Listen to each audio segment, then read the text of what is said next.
नमस्कार दोस्तों। क्या हाल चाल आपके। आई होप कि आप सभी अच्छे होंगे।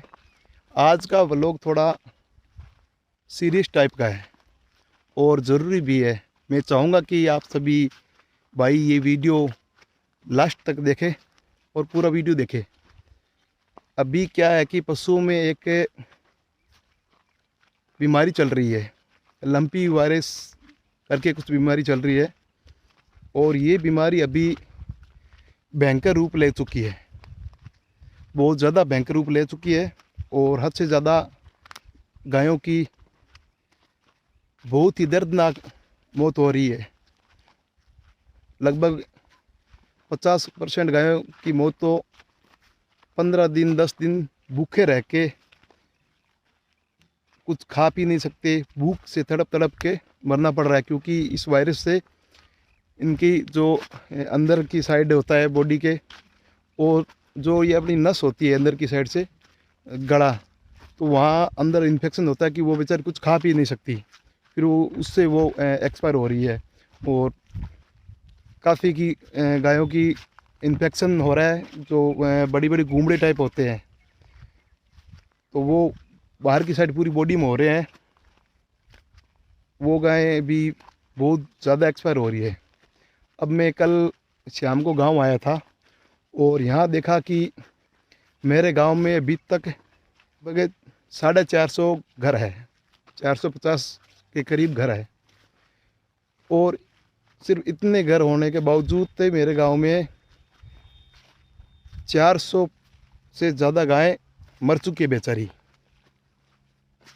और हालत ये है कि अब गांव के अंदर भी बदबू आने लगी है, क्योंकि लोग सीधा गाय को डाल के आ जाते हैं, मिट्टी डाल नहीं रहे हैं। गाय को अगर गाय को गड्ढे में दफना दे तो शायद बदबू नहीं आएगी।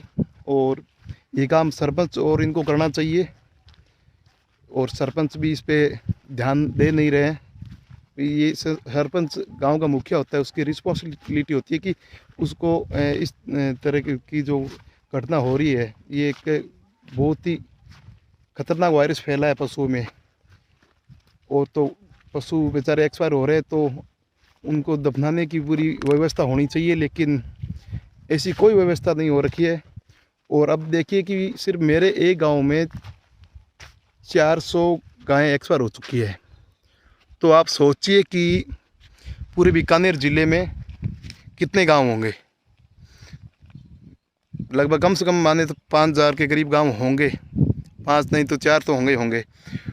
और इतने गांवों में लगभग बीकानेर ज़िले में, और बीकानेर ज़िले के आसपास जो गांव आते हैं, तो इनके आसपास लगभग माने तो 30 हज़ार के करीब गाय एक्सपायर हो चुकी है। और गवर्नमेंट रिकॉर्ड के अनुसार, अखबार के अनुसार वो बता रहे हैं मात्र 11,000, लेकिन ऐसा नहीं है। 30,000 से ज़्यादा गाय सिर्फ और सिर्फ बीकानेर ज़िले के गाँव में एक्सपायर हो चुकी है। अब इतना सब चल रहा है, गायें बेचारी एक्सपायर हो रही है, दर्दनाक मौत मिल रही है बेचारियों को। और एक चीज़ देखिए आप, हमारे कुछ नेता राजनीति करके गायों के नाम से वो प्रधानमंत्री बन चुके हैं, कुछ नेता मुख्यमंत्री बन चुके हैं गायों के नाम से राजनीति करके, लेकिन गायों के लिए उन्होंने कोई भी योजना या कुछ इलाज की कोई कुछ नहीं किया उन्होंने।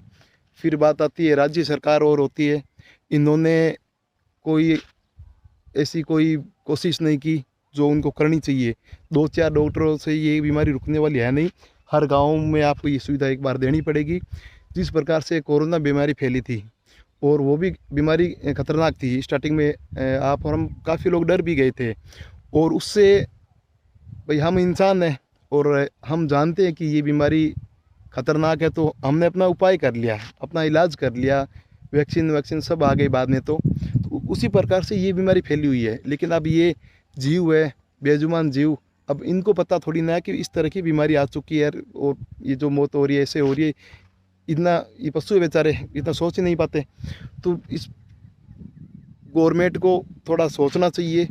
अब एक किसान है, मान लो वो गाय रख रहा है, किसान की किसान का जीवन दो ही चीज़ों पे चलता है, पहला खेती और दूसरी गाय, पशुधन, गाय बकरी भेड़। और अगर खेती तो लगभग ख़त्म कर ही दी है और अब पशुओं का नंबर है बेचारियों गायों का, तो वो ख़त्म हो रही है।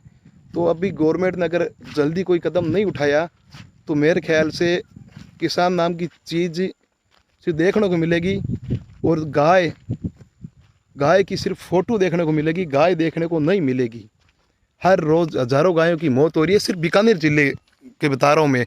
मेरे गांव में है तो मेरे गांव में पर डे की 20, 25, 30 एवरेज माने तो 25 की एवरेज से गाय एक्सपायर हो रही है बेचारी। लेकिन यहाँ पर कोई सरकारी सुविधा है नहीं और एक कुछ गाय इलाज के अभाव में भी बेचारी मर रही है। सरकार की जिम्मेवारी बनती है कि इस बीमारी को रोकने की कोशिश करे और पशुओं तक दवाई पहुंचाने की कोशिश करे, पशुओं के मालिकों को जागरूक करे और हम जैसे युवाओं की भी ये एक रिस्पॉन्सिबिलिटी बनती है कि लोगों तक जितना हो सके उतना इलाज की जानकारी दे ताकि कुछ जीव तो बच सके बेचारे। और बात रही सरपंच की, सरपंच तो हर गांव में सरपंच की तो यही हालत है कि आप कहीं भी जाओ उसका एक ही उत्तर होगा कि यार हाथ जोड़ की विनती है मेरे को 5 साल पूरे करने दो। तो भाई अगर 5 साल पूरे करने थे, सिर्फ आपको फॉर्मेलिटीज़ करनी थी, तो भाई चुनाव लड़ने की ज़रूरत क्या थी, सरपंच बनने की ज़रूरत क्या थी? मेरे समझ से बाहर की बात है। अब इस तरह से हो रहा है तो सरपंच को भी कुछ सुविधा देनी चाहिए, गायों को दफनाने की सुविधा देनी चाहिए। अभी मेरे गांव में चारों दिशाओं में गायें डाल रखी है, एवरेज से देखें तो हर दिशा में 100 के करीब गाय, मर्द गाय डाली हुई है। अब आज नहीं तो 5 दिन बाद उनकी बदबू आने लगेगी, फिर गांव वाले परेशान होंगे, फिर एक साथ भागेंगे, फिर 2 बातें होगी या कोई लड़ाई झगड़ा होगा। उससे बेहतर है कि पहले ही इन चीज़ों का इलाज कर लेना चाहिए। और बाकी गवर्नमेंट ने अगर ध्यान नहीं दिया इस बीमारी के बारे में, इस गायों के बारे में नहीं सोचा, तो भाई हकीकत ये है कि आने वाले समय में आपको सिर्फ जो अपनी आने वाली पीढ़ी होगी ना, आने वाली जनरेशन, उनको हम सिर्फ गाय की फ़ोटो दिखा के ही कह पाएंगे कि भैया पहले इस तरह का भी कोई जीव होता था जिसका हम दूध पीते थे। अब गाय को माता का दर्जा दिया है, गाय के नाम पर राजनीति हो रही है, गाय के नाम पर लाखों चंदा इकट्ठा हो रहा है, गाय के नाम पर सब कुछ हो रहा है। देखें तो भारत देश 50% गाय के नाम पर ही निर्भर है, लोगों की राजनीति गाय के नाम पर निर्भर है, लोगों की रोजी गाय के नाम पर निर्भर है। किसानों की तो रोजी गाय है, पशुधन है, भेड़ बकरी गाय ये सब है। और आप देख लो अभी जो अभी गवर्नमेंट है केंद्र में, तो इन्होंने भी बड़े दावे किए थे कि भाई गाय माता है, इसको राष्ट्रीय पशु घोषित करो। तो भाई आप राष्ट्रीय पशु घोषित मत करो, चलो हम मान लेते हैं, कम से कम गाय को मरने से तो बचा लो। आपकी गवर्नमेंट है, वैसे तो अगर आप साइड में बैठे रहते तो आप कभी चिल्ला रहे होते गाय मरी है, कुछ नहीं करी, ये नहीं कर रहा। तो आप सिर्फ वोट लेने का काम करते हो या कुछ करो। वोट दिया है, हमने भी दिया है भाई, सीधी बात है, हमें वोट दिया है, हमें वोट का हक चाहिए। जानलेवा बीमारी हो चुकी है कि अगर इलाज नहीं किया तो हकीकत ये है कि आपको गाय का, भैंस का दूध देखने को नहीं मिलेगा। दूध को तो भूल जाओ, आपको गाय देखने को नहीं मिलेगी। इतना खतरनाक ये वायरस फैल चुका है। और बहुत से गांवों में ज़मीनें होती है, गवर्नमेंट की ज़मीन। उदाहरण के तौर पर मेरे गांव में 8,500 बीघा ज़मीन गवर्नमेंट ज़मीन है, जिसे चाहे तो नर्सरी और बनाते हैं, उसमें कन्वर्ट करो या कैसे भी। अगर इस ज़मीन को अगर पशुधन के लिए बचाए तो बच सकते हैं, लेकिन नहीं, जो ज़्यादा गुंडे टाइप बनते हैं या कुछ और, उन्होंने, या पैसे वाले मान लो, उन्होंने उस ज़मीन पर कब्जा कर रखा है। 8,500 बीघा का मतलब क्या होता है आप देख लो। 8,500 बीघा में 8,500 गायें अपने 4-5 महीने का चारा खा सकती है, हरा चारा। अब गायें लोगों के घरों में खड़ी है और कहीं भी जाओ तार वार लगा के सरकारी ज़मीन पे, एक खुद की ज़मीन है उस पर आप कुछ भी लगाओ, देखो खेत की सुरक्षा के लिए तार लगा रहे हो, कोई दिक्कत नहीं है। लेकिन सरकारी ज़मीन पे हद से ज़्यादा कब्जा कर रखा है, गायें गांव से बाहर भटक रही है। अब आप देख लो गलियों में घूम रही है। आज किस बारिश के टाइम में अगर गाय भूखी मर रही है भैया, इससे बड़ी दुख की बात कोई हो नहीं सकती। चलो दोस्तों, मिलते हैं नेक्स्ट व्लॉग में, और हो सके तो इस वीडियो को थोड़ा शेयर कर दे। चाहे आप चैनल सब्सक्राइब ना करें, लेकिन प्लीज़ इस वीडियो को थोड़ा शेयर करें। शायद गवर्नमेंट की थोड़ी आंखें खुले, और वो जो गाँव के सरपंच है उनसे भी निवेदन है, भैया जी थोड़ा ध्यान दो, बीमारी विकराल और ज़्यादा विकराल ना हो, विकराल हो चुकी है और ज़्यादा ना हो। थोड़ी सा पशुओं को दफनाने की व्यवस्था करे, थोड़ी मेडिकल की व्यवस्था करे, थोड़ी सरकार से सरकारी डॉक्टरों की व्यवस्था करे, लोगों को जागरूक करे कि किस तरह से पशुधन को बचा सकते हैं।